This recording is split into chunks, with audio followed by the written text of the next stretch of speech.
नमस्कार दोस्तों, स्वागत है आपका भारत एजुकेशन यूट्यूब चैनल में। दोस्तों, आज के वीडियो में हम 25 ऐसे महत्वपूर्ण प्रश्न बताने वाले हैं जो बेल्ट्रॉन ही नहीं बल्कि सभी प्रतियोगी परीक्षाओं में पूछे जाते हैं।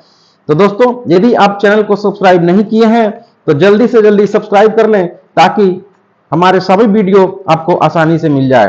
तो चलिए दोस्तों, बिना समय गंवाए हम प्रश्नों की ओर चलते हैं और जानते हैं उन महत्वपूर्ण 25 प्रश्नों को। दोस्तों, पहला प्रश्न है, निम्नलिखित में से किसे कंप्यूटर का पितामह कहा जाता है? दोस्तों, निम्नलिखित में से किसे कंप्यूटर का पितामह कहा जाता है? तो इसका राइट उत्तर जो होगा, हम चार्ल्स बेबेज को कहते हैं, यानी कंप्यूटर का पिता जो है चार्ल्स बेबेज को कहा जाता है, यानी राइट ऑप्शन इसका बी सही होगा।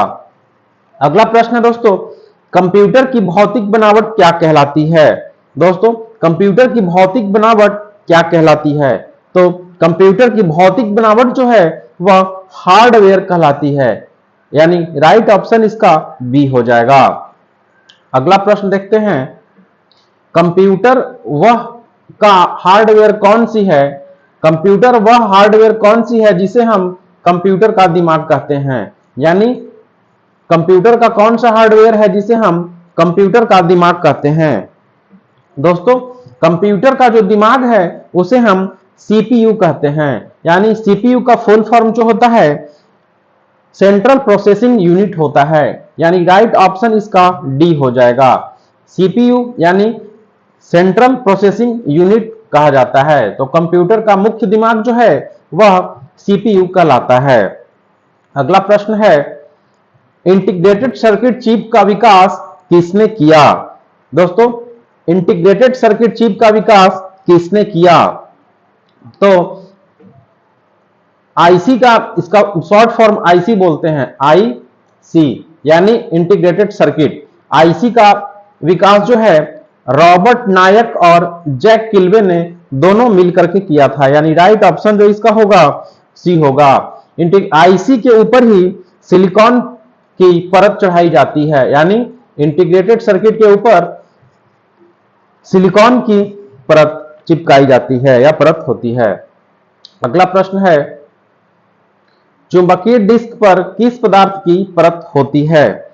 चुंबकीय डिस्क पर किस पदार्थ की परत होती है? तो दोस्तों, चुंबकीय डिस्क पर जो है आयरन ऑक्साइड की परत होती है, यानी राइट ऑप्शन इसका ए हो जाएगा। चुंबकीय डिस्क पर आयरन ऑक्साइड की परत चढ़ाई जाती है, तो इसका राइट ऑप्शन ए होगा। अगला प्रश्न देखते हैं, कंप्यूटर में किसी शब्द की लंबाई किसमें मापते हैं? कंप्यूटर में किसी शब्द की लंबाई किसमें मापते हैं? तो दोस्तों, कंप्यूटर में किसी शब्द की लंबाई को हम बीट से मापते हैं। बीट जो है कंप्यूटर की सबसे छोटी इकाई होती है। बीट ही है जो कंप्यूटर की सबसे छोटी इकाई होती है, यानी किसी शब्द की लंबाई जो है हम बीट में मापते हैं, और बीट जो है वह कंप्यूटर की सबसे छोटी इकाई होती है, यानी राइट ऑप्शन इसका बी हो जाएगा। अगला प्रश्न है, अक्षरों तथा चिन्हों को बाइटों में स्टोर करने की विधि को क्या कहते हैं? अक्षरों तथा चिन्हों को बाइटों में स्टोर करने की विधि को क्या कहते हैं? तो इसे हम कोडिंग सिस्टम के नाम से जानते हैं। अक्षरों तथा चिन्हों को बाइटों में स्टोर करने की विधि को जो है कोडिंग सिस्टम के नाम से हम जानते हैं, यानी ऑप्शन जो है डी राइट होगा। अगला प्रश्न है, 1024 बाइट किसके बराबर होता है? 1024 बाइट किसके बराबर होता है? तो दोस्तों, 1024 बाइट बराबर 1 केबी होता है, यानी राइट उत्तर जो इसका है ऑप्शन डी हो जाएगा। अगला प्रश्न है, किसी प्रोग्राम में बग क्या होता है? किसी प्रोग्राम में बग क्या होता है? तो दोस्तों, किसी भी प्रोग्राम में बग जो है एरर होता है, यानी किसी प्रोग्राम में बग जो है एरर होता है, इसे हम ऑप्शन बी को सही करेंगे। अगला प्रश्न है, डिजिटल कंप्यूटर किस सिद्धांत पर कार्य करता है? डिजिटल कंप्यूटर किस सिद्धांत पर कार्य करता है? दोस्तों, डिजिटल कंप्यूटर जो है गणना के सिद्धांत पे कार्य करता है, यानी राइट ऑप्शन इसका ए हो जाएगा। अगला प्रश्न है, सर्वाधिक तेज गति का प्रिंटर कौन सा है?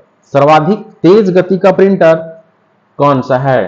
तो दोस्तों सर्वाधिक तेज गति का जो प्रिंटर है उसे हम लेजर प्रिंटर के नाम से जानते हैं, यानी राइट उत्तर जो इसका होगा ऑप्शन ए हो जाएगा। नेक्स्ट प्रश्न है, सुपर कंप्यूटर अन्य कंप्यूटरों में से किस संदर्भ में भिन्न है? सुपर कंप्यूटर अन्य कंप्यूटरों में से किस संदर्भ में भिन्न है? तो इसका सही उत्तर होगा परिकलन क्षमता एवं बृहत स्मृति भंडार होता है। सुपर कंप्यूटर अन्य कंप्यूटर से इस तरह से भिन्न है, इसमें परिकलन क्षमता एवं बृहत स्मृति भंडार होता है, यानी राइट ऑप्शन इसका सी हो जाएगा। अगला प्रश्न है, निम्नलिखित में से कौन सी वैज्ञानिक कंप्यूटर भाषा है? वैज्ञानिक कंप्यूटर भाषा जो है दोस्तों वह है फोर्ट्रान, यानी राइट ऑप्शन इसका सी हो जाएगा। नेक्स्ट प्रश्न है, कोबोल भाषा किस लिए उपयोगी है? कोबोल भाषा जो है किस लिए उपयोगी है? तो कोबोल जो है यह व्यवसायिक कार्य के लिए उपयोगी है। कोबोल भाषा जो है व्यवसायिक कार्य के लिए उपयोगी है, यानी राइट ऑप्शन इसका ए होगा। अगला प्रश्न है, बेसिक भाषा प्रयोग निम्न में से किस कार्य के लिए किया जाता है? बेसिक भाषा का प्रयोग निम्न में से किस कार्य के लिए किया जाता है?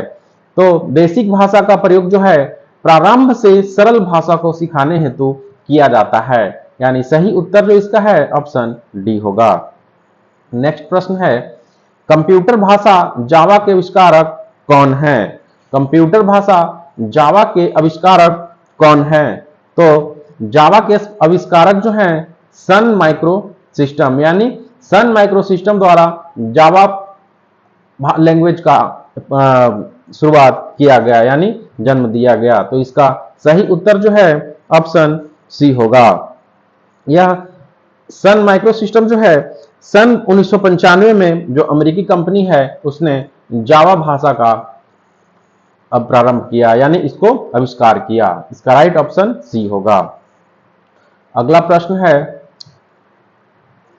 कौन सा सॉफ्टवेयर शब्द संसाधन में प्रयोग किया जाता है?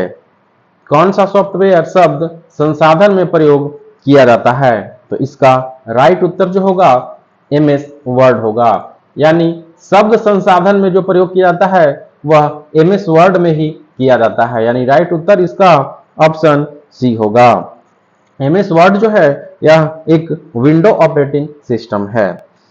अगला प्रश्न है, इंटरनेट के क्षेत्र में www का क्या रूप है, यानी www का फुल फॉर्म क्या है? तो इसका राइट उत्तर जो है वर्ल्ड वाइड वेब होगा, यानी ऑप्शन बी सही होगा। वर्ल्ड वाइड वेब का जन्मदाता कौन थे? तो टिम बर्नर्स ली थे, यानी वर्ल्ड वाइड वेब जो है इसका सही उत्तर होगा। अगला है, रैम का पूर्ण रूप क्या है? तो दोस्तों रैम का फुल फॉर्म जो होता है रैंडम एक्सेस मेमोरी, यानी ऑप्शन ए वाला जो है बिल्कुल सही होगा। रैम रैंडम एक्सेस मेमोरी होगा। यह जो है कंप्यूटर की अस्थाई मेमोरी होती है। रैंडम एक्सेस मेमोरी रैम जो है यह कंप्यूटर की अस्थाई मेमोरी होती है, यानी राइट उत्तर इसका ए हो जाएगा। अगला प्रश्न देखते हैं, कंप्यूटर में जाने वाले डेटा को क्या कहते हैं? दोस्तों कंप्यूटर में जाने वाले डेटा को क्या कहते हैं?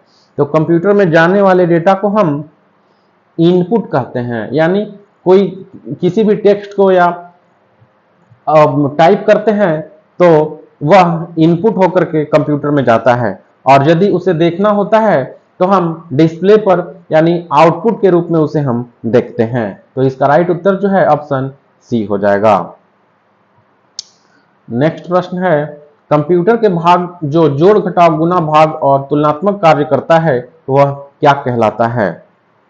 तो कंप्यूटर के भाग जो जोड़ घटाव गुना भाग करता है या तुलनात्मक कार्य करता है उसे हम एएलयू के नाम से जानते हैं, यानी एएलयू का फुल फॉर्म जो होता है दोस्तों अर्थमेटिक लॉजिक यूनिट होता है, यानी एएलयू जो है जोड़ घटाव गुना भाग और तुलनात्मक कार्य करता है, यानी ऑप्शन ए राइट होगा। नेक्स्ट प्रश्न है, एलसीडी का पूरा नाम क्या है? दोस्तों बहुत ही सरल क्वेश्चन है यह। एलसीडी का पूरा नाम पूछ रहा है, तो एलसीडी का पूरा नाम जो है लिक्विड क्रिस्टल डिस्प्ले होता है।